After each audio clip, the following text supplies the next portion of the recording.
What is up, guys? It is the Bluebloods here, back with another SWAC recap. Week 11 was wild. We had some giant games.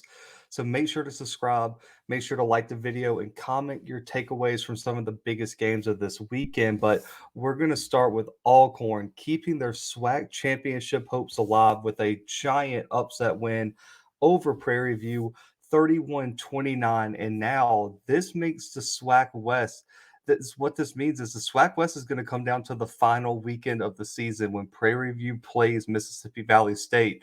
And there's a lot of scenarios. We'll get in those in a second, but this was the key, man. Alcorn had to win this game. They found a way to win, and it came down to the final possession in which Alcorn forced a giant fumble, recovered it, and iced the game over the Panthers this weekend. And now they find themselves right in the thick of things. But let's talk about just the momentum swing of this game, man. Alcorn had a third quarter 31-9 lead. I mean, everything was lost. Everyone probably thought this game was over. And then Prairie View scored three consecutive touchdowns to bring the lead to only 2 points and was in the red zone with a chance to win the game when Alcorn forced that fumble on the final possession to win this game. And moving forward now, the Braves have to focus on beating Jackson State next weekend in the Vet in a giant game next weekend, while Prairie View has their money game this next weekend over with Texas A&M. That game doesn't matter. But if Alcorn wins and Prairie View can beat Mississippi Valley State in 2 weeks, they'll still go. So Alcorn needs Mississippi Valley to beat Prairie View and to upset Jackson State for them to be in the SWAC championship game. And so I mean, this is going to be huge for Alcorn over the next few weeks. But let's get into this game, man. The Braves were able to hold on this weekend, but let's give them credit. They scored on 5 straight drives from like the early second quarter all the way to the third quarter. And that really ended up being enough to pull out a giant win this weekend in front of their home crowd in Lorman. And Alcorn's offense had over 380 total yards, converted on 50% of their third down attempts, and this was all against one of the best defenses in the SWAC. Let's give Felix Harper his credit. Threw for 263, had 2 passing touchdowns, a rushing touchdown, and made plays all game long. Felix Harper stepped up in one of the biggest moments for the Braves, and that was really the difference in this one, as Felix Harper really came to play. The offensive line for Alcorn did a great job of neutralizing that D line for Prairie View at times this game. They did not let them tee off on Felix like I thought they might. Also, Stafford Anderson, again, 60 yards rushing, a rushing touchdown, over 4 yards per carry. Nico Duffy had 34 of his own.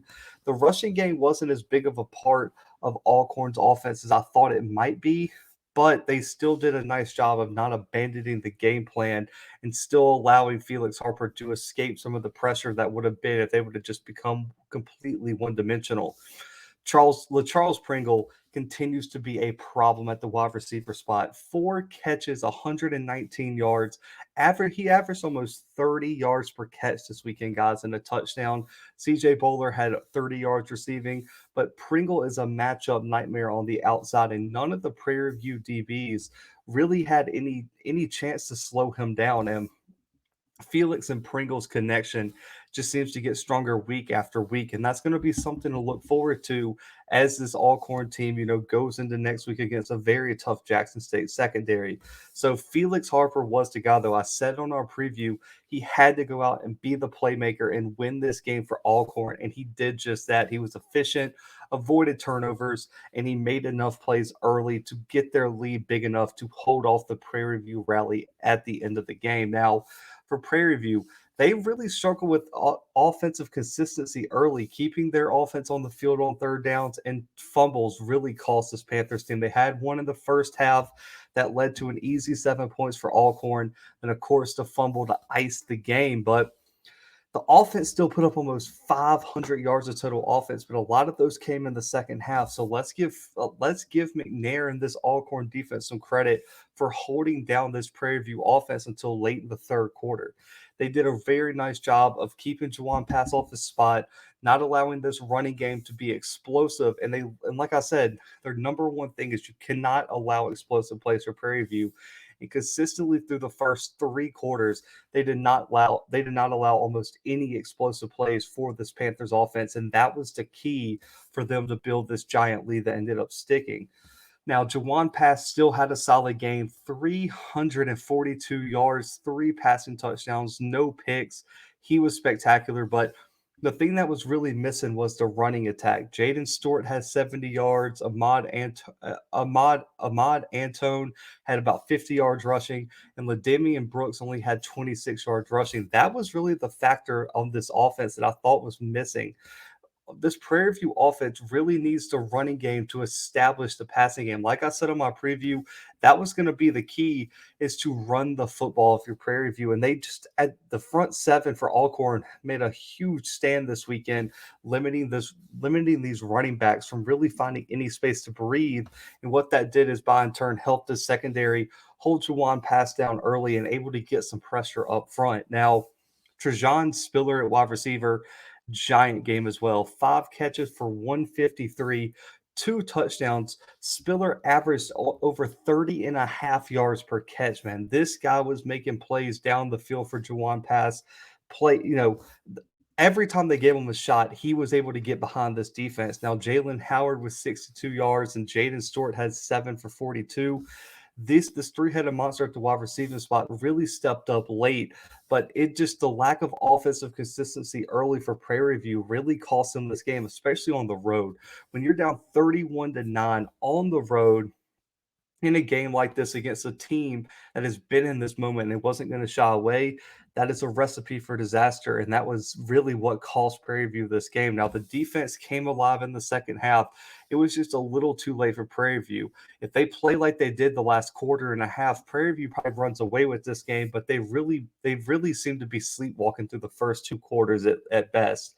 And so you've got to give Alcorn credit. They came out fired up. They were executing on a high level. And for me, the MVP has to go to Felix Harper, because he made the plays against a very, very good Prairie View defense to win this game for Alcorn. So a 2-point win for the Braves. They keep it alive. Like I said, Prairie View moves on to try to pull off one of the upsets of the year over ranked Texas A&M and Kyle Field, while Alcorn looks to pull off one of the biggest SWAC upsets of the year as they travel to the Vet to take on Jackson State. And that's where we'll move next. Jackson State clinches the SWAC East title with a 21-17 comeback win over Southern. And it was I know it's a classic, the Boombox Classic, but it was a classic game this weekend. This was one of the best SWAC games of the season, in my opinion. Jackson State overcoming a 17-7 deficit in the last 6 minutes of the game to secure the division title and secure their first trip to the SWAC Championship since 2013. Now, I mean, this is the defining headline of this game.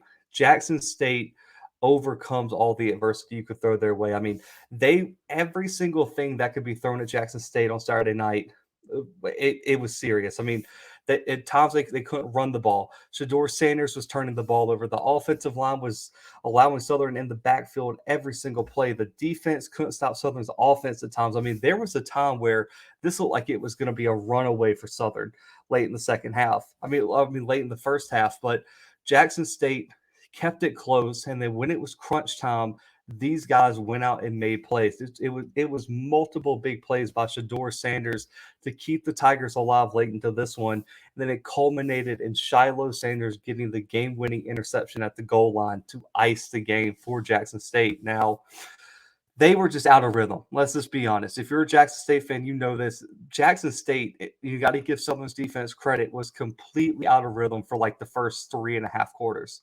I mean, 3 turnovers early, but with 7:39 left, that was the point where Jackson State started their first touchdown drive. The Tigers drove down the field, closed the lead to 3.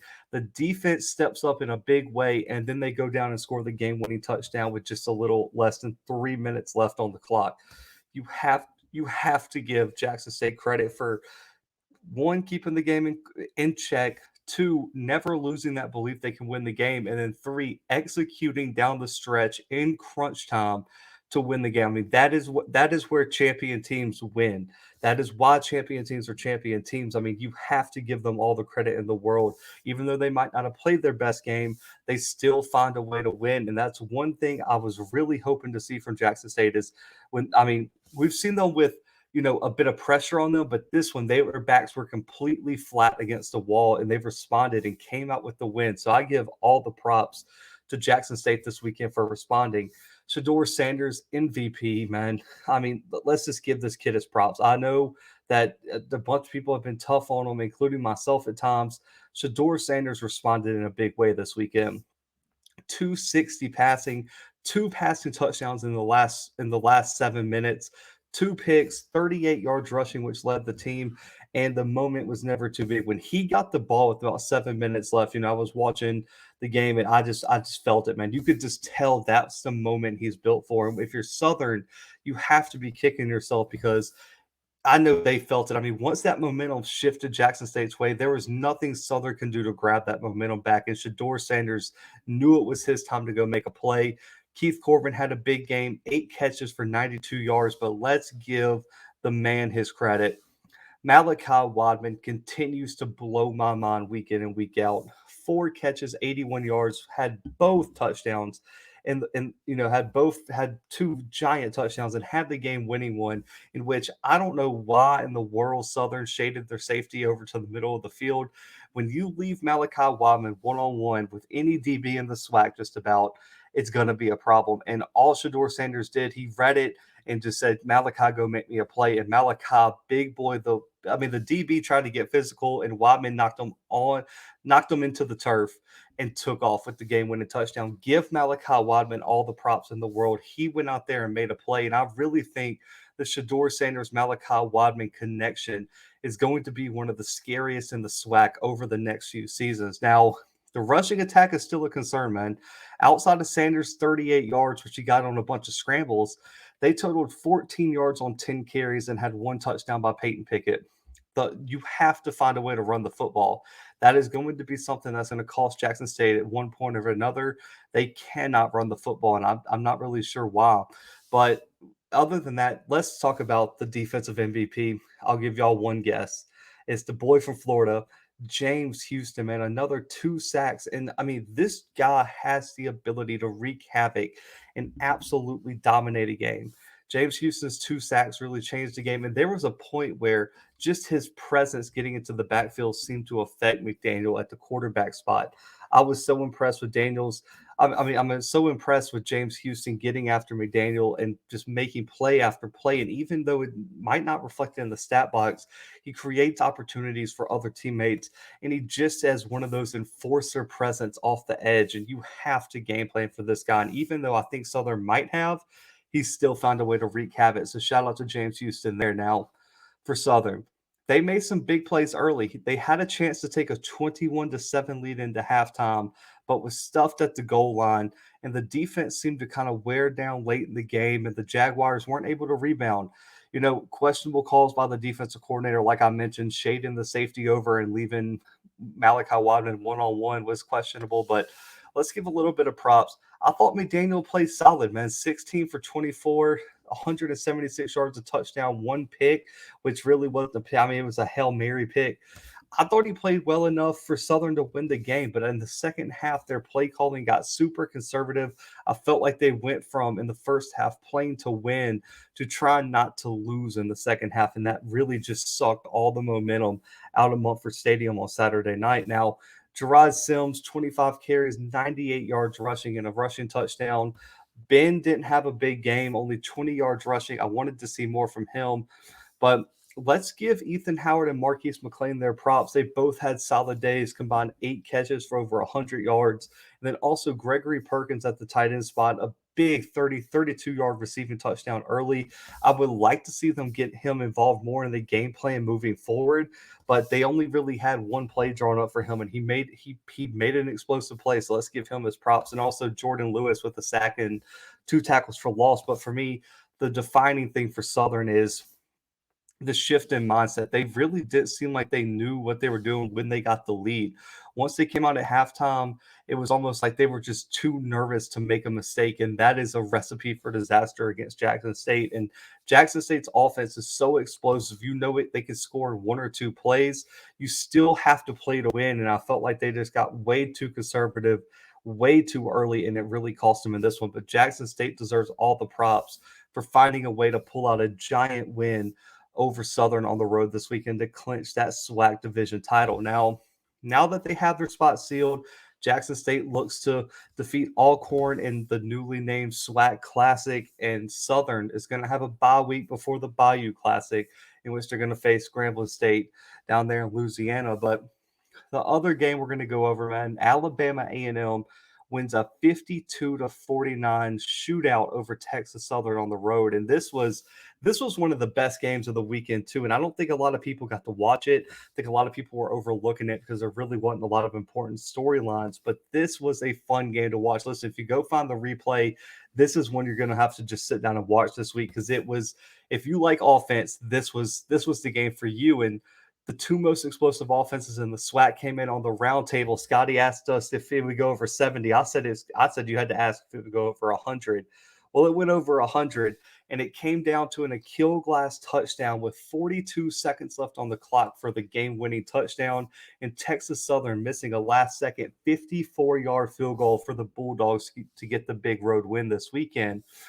A combined 1,200 total yards, 55 first downs, over 100 total points, and it included 6 straight scoring drives from the 7:51 mark in the third quarter to the 6:47 mark in the fourth quarter. I mean, you had almost an entire quarter of back and forth scores between these two teams, and it was just epic to watch, man. And the Bulldogs now clinch the third place in the SWAC East, regardless of what happens next week. And Texas Southern is tied with fourth, with Grambling in the SWAC West. Now, for the Bulldogs, man, they had a historic day of offense, over 660 total yards of offense, and they scored on their final 4 drives to find a way to come back and win this game on the road and potentially reach that 7-win mark.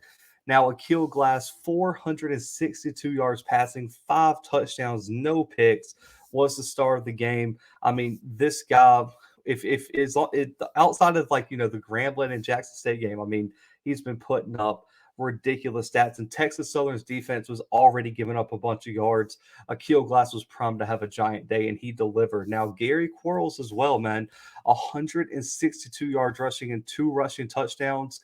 He's quietly put together an outstanding season on the ground for Alabama A&M. And of course, y'all know the wide receivers, man. Abdul, 176 yards on 8 catches and 2 touchdowns, and Hilaire with 12 catches for over 120 yards and 2 touchdowns. These two guys were the face. D. Anderson with 4 for 42.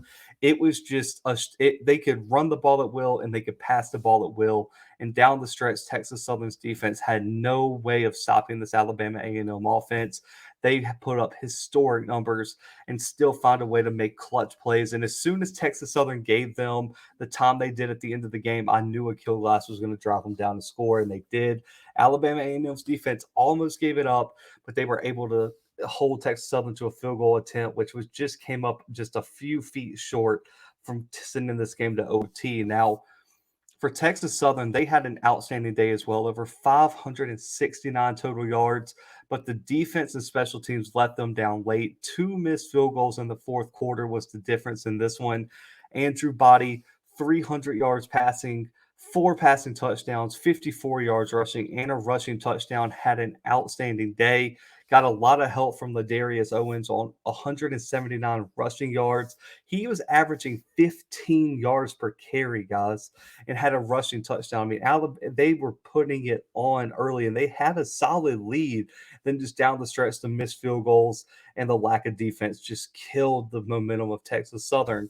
Dominic Franklin had a solid day, but Jonathan Giles, 5 catches, 96 yards for 2 touchdowns, and Keelan Davis, 89 yards for almost 30 yards per catch.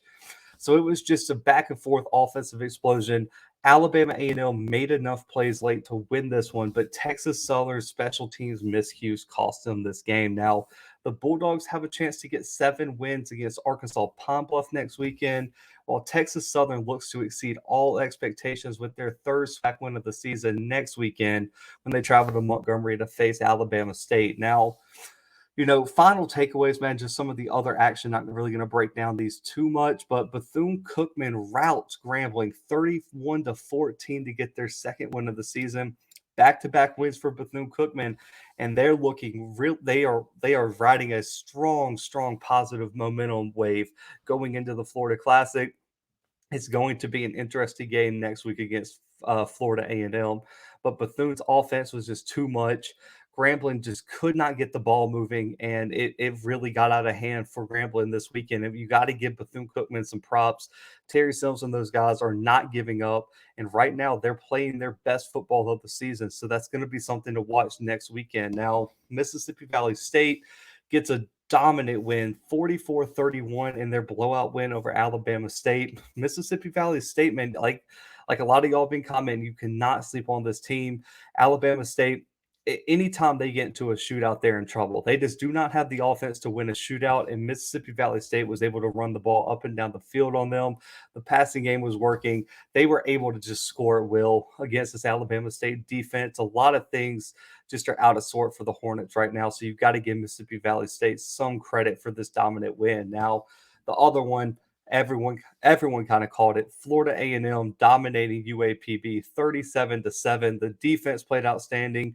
UAPB can't stop nobody. So Florida A&M just went down and scored at will. It was a dominant win for Willie Simmons as he gears up for the Florida Classic, which is a game everybody's going to be looking forward to next weekend. We're going to cover it right here on the Blue Bloods on Friday. But man, let's get a way too early preview of the SWAC before we get out of here, man. The first game, Prairie View traveling to Kyle Field. Number 11, Texas A&M. The college football playoff rankings come out Tuesday night, so they're 11 till otherwise. They're probably going to drop. They suffered a loss to Ole Miss this weekend, so I would imagine they're probably going to be somewhere around 20.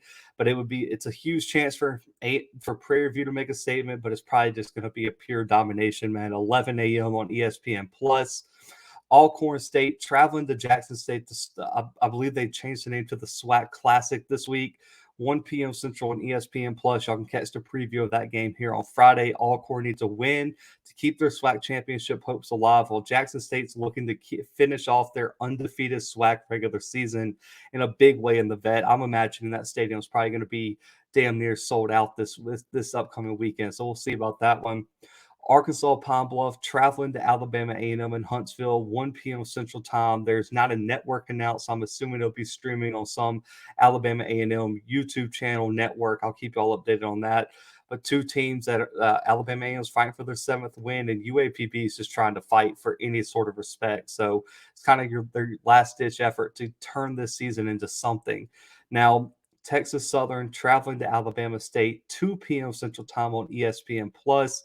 This game's going to be interesting. If Texas Southern can turn this into a shootout, Alabama State's in trouble. But it's the last game in front of their home fans over there in Montgomery, so I would imagine Alabama State's going to come out with a lot of energy. We're really going to find out exactly how good that defense is after giving up 44 points to Mississippi Valley this weekend, and Texas Southern coming up just a few feet short of winning against Alabama A&M this past weekend. And then finally, a Florida Classic, Florida A&M versus Bethune-Cookman, 2:30 p.m. Central Time on ESPN3, so you can just stream that on the ESPN app. You don't need ESPN Plus or anything like that. This was a big one, man. FAMU fighting for their playoff spot, while Bethune-Cookman riding a 2-game win streak, coming in, playing their best football in the season, one of the hottest teams in the SWAC right now. It's gonna be an interesting game this weekend in the Florida Classic. I can't wait to cover that game on Friday. I'm sure Mr. Campbell and all my FAMU subscribers have a lot of thoughts on that game, so I can't wait to preview that one. But guys, appreciate you guys tuning in. It was a crazy week 11 of football. We have a lot of clarity now. Jackson State representing in the SWAC Championship. Prairie View and Alcorn will be decided this next weekend, or if Alcorn wins, the weekend after next. And hey, FAMU still has a shot at the playoffs. I'll keep you all updated on that. Tuesday mailbag, I'm going to break down FAMU's playoff resume, break down some of the teams they're fighting for at-large bids, and talk about whether I think they're going to get in after this crazy weekend of FCS football. So tune in for that Tuesday, 6:30 p.m. Central Time, live here on the Blue Bloods. Also, man, exclusive Blue Bloods content and extra live streams, extra videos, exclusive merch, all that stuff. Join the Blue Bloods membership, man. I appreciate all y'all's support on the show, man. I cannot thank y'all enough. Hoping y'all have a great Monday, man. Thanks for tuning into the Blue Bloods. But until next time, man, the Blue Bloods are out.